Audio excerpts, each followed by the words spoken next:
Hollywood silver screen presenting gravity. इस कहानी की शुरुआत में ये दिखाते हैं कि स्पेस में यानी अंतरिक्ष में नासा के कुछ एस्ट्रोनॉट्स एक सैटेलाइट पर काम कर रहे हैं और इनका जो हेड होता है उसका नाम कॉल्स्की होता है, जो हमेशा दूसरों को अपनी लाइफ की कहानियां सुनाता रहता है, जिससे लोग बोर होते हैं क्योंकि वो एक ही कहानी कई बार सुना चुका है। अब ये यहां इस सैटेलाइट पर, जिसका नाम STS-157 हबल स्पेस टेलीस्कोप है, उसमें एक हार्डवेयर इंस्टॉल कर रहे हैं और इस काम के लिए इनके साथ डॉक्टर स्टोन, जो कि इस काम की स्पेशलिस्ट हैं, वो भी आई हैं और ये उनका स्पेस में पहला विजिट है। इसलिए उन्हें यहाँ पे काम करने में बहुत दिक्कत हो रही होती है क्योंकि उन्हें जमीन पर काम करने की आदत है जहां ग्रेविटी होती है। ये सब पिछले एक हफ्ते से इस मिशन पर काम कर रहे हैं और ये अपना काम खत्म करने ही वाले हैं। कॉल्स्की डॉक्टर स्टोन से पूछता है कि तुम्हें यहाँ पे सबसे अच्छी चीज क्या लगी? वो बोलती है खामोशी।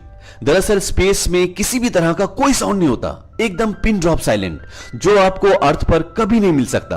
अब जब ये अपना काम खत्म करने की कागार पर होते हैं तभी इन्हें अर्थ से रेडियो पर एक मैसेज आता है कि जितनी जल्दी हो सके मिशन को बंद करो और सैटेलाइट से अलग होकर अपने स्पेसशिप पर बैठकर अभी के अभी पृथ्वी पर आ जाओ। यहां पर हुआ ये होता है कि रशियंस ने अपनी एक सैटेलाइट को मिसाइल से उड़ा दिया होता है। दरअसल रशियंस अपनी सैटेलाइट को मिसाइल से इसलिए नष्ट करते हैं क्योंकि वो उनकी खुफिया सैटेलाइट होती है और वो नहीं चाहते कि उसका डेटा किसी और को मिले। अब ब्लास्ट से वहां बहुत सारा मलबा पैदा हो जाता है और वो गोली की स्पीड से स्पेस में फैल रहा होता है और वो मलबा बहुत सारी सैटेलाइट्स को नष्ट कर देता है, जिससे और भी मलबा पैदा होता है। यहां पर बहुत सारी सैटेलाइट नष्ट हो चुकी हैं, इसीलिए इनका सारा कम्युनिकेशन सिस्टम बंद हो चुका है। ये किसी से कम्युनिकेट नहीं कर सकते, केवल आपस में जो एस्ट्रोनॉट आसपास हैं वो ही बात कर सकते हैं। अब ये अंदर जा ही रहे होते हैं कि तभी इनकी तरफ वो मलबा आ जाता है जिसकी स्पीड बहुत तेज है और वो मलबा इनके स्पेसशिप से टकराता है और जिस पैनल पर डॉक्टर स्टोन खड़ी होती है उससे भी मलबा टकराता है और उनका पैनल टूटकर बहुत स्पीड से स्पेस में आगे बढ़ने लगता है। डॉक्टर स्टोन उस पैनल पर फंसी हुई है। कॉल्स्की बोलता है कि जल्दी से अपनी बेल्ट खोलो, नहीं तो तुम अंतरिक्ष में हमेशा के लिए खो जाओगी। और वो बड़ी मुश्किल से अपनी बेल्ट खोलती हैं, लेकिन तब तक वो बहुत दूर जा चुकी होती हैं और वो अब स्पेस में तैर रही हैं। वो बहुत डरी हुई हैं, इसलिए बहुत जोर जोर से सांस ले रही होती हैं और जिसकी वजह से उनका ऑक्सीजन बहुत जल्दी खत्म हो रहा होता है और वो इतनी दूर पहुंच चुकी होती है कि उनका कम्युनिकेशन सबसे टूट चुका होता है। वो किसी से बात नहीं कर सकती और वो लगातार घूम रही होती हैं और उन्हें लगता है कि अब उनकी जिंदगी खत्म हो चुकी है। और तभी उसे कॉल्स्की की आवाज सुनाई देती है। कॉल्स्की उसको बोलता है कि अपनी लोकेशन बताओ और वो उसे अपनी लोकेशन बताती है। थोड़ी देर बाद कॉल्स्की की आवाज आती है। वो बोलता है कि अपने सूट की लाइट जलाओ और वो अपने सूट की लाइट जला देती है। इसके बाद कॉल्स्की उसको बोलता है कि तुम्हारा ऑक्सीजन कितना बचा हुआ है? वो कहते हैं कि मेरा ऑक्सीजन बहुत जल्दी जल्दी खत्म हो रहा है और ये केवल 8% बचा हुआ है। और तभी कॉल्स्की उसको पकड़ लेता है। दरअसल कॉल्स्की की सूट में ऐसा कंट्रोलर लगा होता है जिससे वो अपने सूट को कंट्रोल कर सकता है, यानी कि एक तरह की मशीन, जो मशीन डॉक्टर स्टोन के सूट में नहीं होती, इसीलिए वो लगातार अंतरिक्ष में तैर रही होती है। अब जब कॉल्स्की ने उसे पकड़ लिया है तो वो धीरे धीरे उसे स्पेसशिप की तरफ ले जा रहा होता है। कॉल्स्की उसको बोलता है कि अपनी घड़ी में 90 मिनट सेट कर लो। वो बोलती क्यों? कॉल्स्की बोलता है कि जिस स्पीड से मलबा बह रहा है 90 मिनट में वो पूरा ऑर्बिट का चक्कर लगाकर एक बार फिर हम तक पहुंच जाएगा। और वो अपनी घड़ी में 90 मिनट सेट कर लेते हैं और तभी वो देखते हैं कि एक और एस्ट्रोनॉट बहता हुआ उन्हीं की तरफ आ रहा होता है। कॉल्स्की स्टोन को बोलता है कि उसे पकड़ो और स्टोन बड़ी मुश्किल से उसे पकड़ती है और जब उसका चेहरा देखती है तो उसके चेहरे से कोई चीज आर पार होकर निकल चुकी होती है, क्योंकि यहां पर जो मलबा होता है वो बहुत स्पीड से बह रहा होता है और उसकी स्पीड इतनी होती है कि अगर वो शरीर से टकरा जाए तो आर पार हो जाए और इसीलिए इस एस्ट्रोनॉट की मौत हो जाती है। अब ये दोनों अपने स्पेसशिप की तरफ बढ़ते हैं और बड़ी मुश्किल से ये अपने स्पेसशिप तक पहुंच जाते हैं। लेकिन जब ये वहां पहुंचते हैं तो ये देखते हैं कि मलबे की वजह से उनका पूरा स्पेसशिप तबाह हो चुका है, बर्बाद हो चुका है और इनके सारे के सारे क्रू मेंबर्स मर चुके हैं। अब कॉल्स्की ये डिसाइड करता है कि हमें यहां से 1450 किलोमीटर दूर जाना पड़ेगा, क्योंकि वहां पर एक इंटरनेशनल स्पेस स्टेशन है जिसकी मदद से ये पृथ्वी पर वापस जा सकते हैं और ये वहां के लिए निकल पड़ते हैं। अब रास्ते में धीरे धीरे करके स्टोन की ऑक्सीजन खत्म हो रही है और वो मात्र 1% बची हुई है और इसके साथ साथ कॉल्स्की के सूट में जो फ्यूल होता है वो भी खत्म होने वाला है। और जब वहां पहुंचते हैं तो कॉल्स्की देखता है कि उस स्पेस स्टेशन से सब जा चुके हैं, क्योंकि जिस हिस्से पर ट्रेवल करके अर्थ पर जा सकते हैं उसका एक हिस्सा वहां पर होता ही नहीं है और दूसरा हिस्सा पूरी तरह से डैमेज हो चुका होता है। उसका पैराशूट खुला हुआ होता है और बिना पैराशूट के अर्थ पर लैंड करना नामुमकिन है। स्टोन बोलते हैं कि हमें मुड़ जाना चाहिए। कॉस्की बोलता है कि मुझे लगता है कि इसमें 1 या 2 थ्रस्ट अभी भी सही होंगे, जिसकी मदद से हम यहां से 100 किलोमीटर दूर चाइनीज स्पेस स्टेशन तक जा सकते हैं। थ्रस्ट एक तरह का कैप्सूल्स होती हैं जिसकी मदद से स्पेस में एक जगह से दूसरी जगह तक ट्रेवल किया जा सकता है।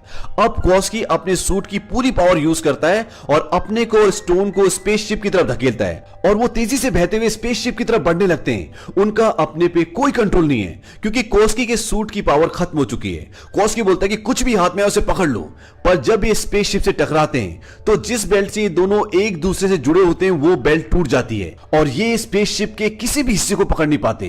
पर तभी स्टोन का पैर पैराशूट की रस्सी में अटक जाता है और वो उस बेल्ट को भी पकड़ लेती है जिस बेल्ट से कॉस्की बंधा होता है। लेकिन इन दोनों के प्रेशर की वजह से जिस रस्सी में स्टोन का पैर फंसा होता है वो निकल रहा होता है। कॉस्की बोलता है कि मुझे जाने दो। स्टोन बोलती है कि नहीं, मैं तुम्हें खींच लूंगी। कॉस्की बोलता है कि नहीं, ऐसा नहीं होगा, क्योंकि वो जानता है कि अगर मैं बेल्ट को अपने से डिटैच नहीं करूंगा तो स्टोन भी अंतरिक्ष में कहीं खो जाएगी और जिसका मतलब सिर्फ मौत है। और कॉस्की अपनी बेल्ट को खोल देता है और स्टोन को बोलता है कि तुम खुद को बचा लो। और जब कॉस्की स्टोन से दूर जा रहा होता है वो उसे बोलता है कि तुम स्टेशन के अंदर जाओ, तुम्हें चक्कर आ रहे होंगे, क्योंकि उसका ऑक्सीजन खत्म हो रहा होता है। कॉस्की बोलता है कि तुम अंदर जाओ और कैप्सूल में बैठकर चाइनीज स्पेस स्टेशन तक पहुंचो और वहां से सीधे अर्थ पर चली जाना। स्टोन बोलते कि मैं कैप्सूल में बैठकर तुम्हें लेने आ रही हूं। कॉस्की बोलता है इसके लिए बहुत देर हो चुकी है, मैं तुमसे बहुत दूर जा चुका हूं, तुम वादा करो तुम बचकर दिखाओगी। स्टोन बोलती कि हाँ, मैं बचकर दिखाऊंगी। इसके बाद स्टोन का और कॉस्की का संपर्क टूट जाता है। कॉस्की ने अपनी कुर्बानी देकर स्टोन को अपनी जान बचाने का एक मौका दिया है। अब स्टोन स्पेस स्टेशन के अंदर जाती है और अपना हेलमेट उतारती है और हेलमेट उतारने के बाद उसकी जान में जान आती है क्योंकि उसके सूट का ऑक्सीजन लगभग खत्म हो चुका था। इसके बाद स्टोन रेडियो से मैट से संपर्क करने की कोशिश करती है जो इनका ऑपरेटर होता है, लेकिन वो उससे संपर्क करने में कामयाब नहीं हो पाती और तब ये दिखाते हैं कि उस स्पेस स्टेशन के अंदर आग लग जाती है। अब स्टोन बड़ी मुश्किल से कैप्सूल के अंदर जाती है और उसे उस स्पेस स्टेशन से डिटैच करने में कामयाब हो जाती है। पर जब उसका कैप्सूल थोड़ी सी आगे जाता है तो झटके से रुक जाता है क्योंकि पैराशूट की रस्सियां अभी भी स्पेस स्टेशन पे पूरी तरह से उलझी होती है। इसके बाद जिस कैप्सूल के अंदर स्टोन होती है जो उसने स्पेस स्टेशन से डिटैच किया होता है वो बड़ी तेजी के साथ वापस उसी की तरफ बढ़ने लगता है और उसे टकराने वाला होता है, लेकिन वो उसे कंट्रोल कर लेती है और उसे कंट्रोल करने के बाद वो बाहर जाती है और पैराशूट की सारी रस्सियों को काट देती है। लेकिन तभी 90 मिनट पूरे हो जाते हैं और वो मलबा जो अंतरिक्ष में चारों तरफ फैला हुआ है वो एक बार घूमकर फिर वापस उसी जगह आ गया होता है और इससे पहले कि वो उससे टकराता वो दोबारा से उस कैप्सूल के अंदर चली जाती है। और जब वो सोयूज के इंजन को यानी कि कैप्सूल के इंजन को स्टार्ट करने की कोशिश करती है तो स्टार्ट होता ही नहीं है और चेक करने पे पता चलता है कि उसके अंदर फ्यूल है ही नहीं। इस बात से वो बहुत परेशान हो जाती है और वो रेडियो पे लगातार बात कर रही होती है, तभी रेडियो पे आवाज आ जाती है और उसे लगता है कि उसका संपर्क हो चुका है। लेकिन बाद में उसे पता चलता है कि उसका संपर्क अर्थ पर किसी रैंडम इंसान से हुआ है जिसका कोई फायदा नहीं है, कोई मतलब नहीं है और वो पूरी तरह से गिव अप कर चुकी है।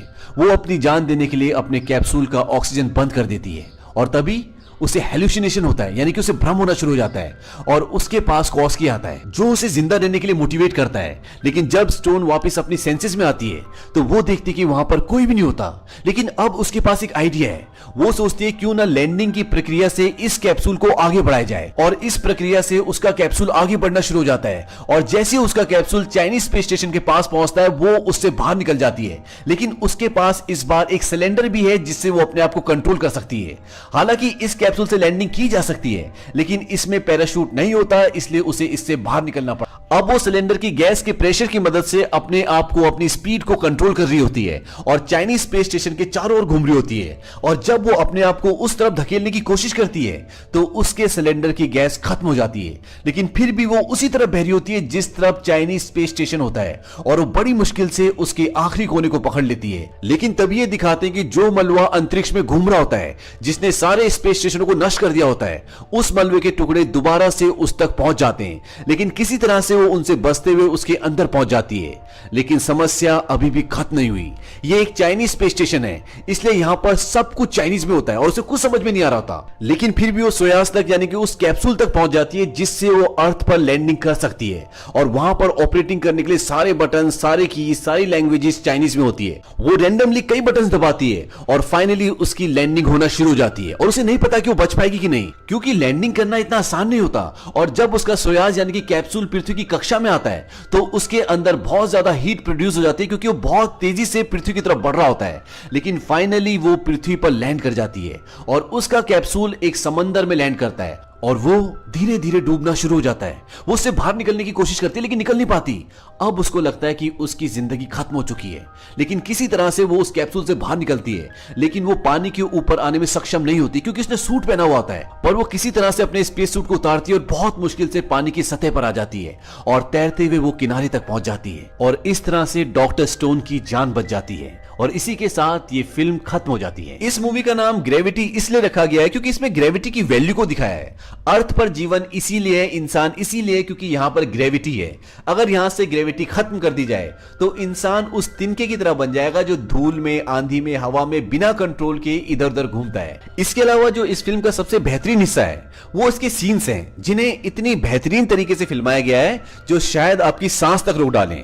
यह फिल्म रिलीज हुई थी 28 अगस्त सन 2013 को।